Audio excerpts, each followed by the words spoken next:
munaasabada iskugu yimaadeen qaybaha kala duwan ee jaaliyadda Puntland ay ku dhaqan magaalada Melbourne ayaa waxa lagu doortay in uu Saciid Cabdiraxmaan Shiila noqdo gudoomiyaha jaaliyadda Puntland.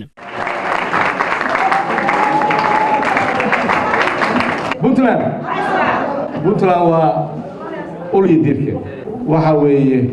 ummaddu hadayna midnimada ka tagto waxa weeye tafaraarud iyo baaqi u dambeeya ummad badaysan waxay noqonaysaa tiin adag دربي أدق أنا جبين كريم. مركز لبضع دريق كيف أقولنا؟ دربي أدق أنا جبين كريم عدو يو ظروفه بدل عدو كريم ما بني آدم صورنا. طوفان عكرة واحد عكرة سلامية عجري. تذكر دم ديسين أبعت هذا العذاب كم إذا عدو مطر ما بني آدم كريم. من ما ذي بقى لو جد تذكر وحلو دري لقارب دري. هذي لو دري ما أنت بدأ بيع عبتي عبي بيع. مركز تاسع كيريسة. waxa weey midnimadu inay tahay hada quraankeena oo sheegay tafraaq quraankeena sheegay marka waxa weey waxaan rajeenayaa anigu maanta xilba ay dhigteen xilka ay dhigteen wax sahlan ma waa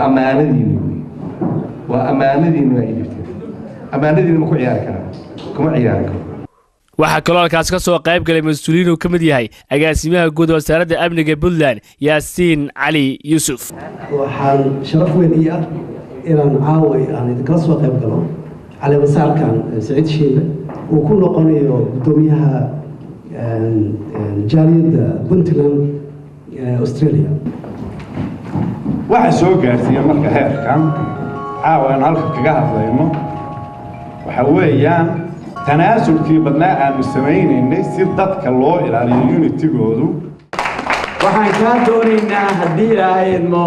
inaad danta dadka iyagaas oo dhan ama wiil ha noqoto ama borwa ha noqoto ama in kale ha noqoto inaad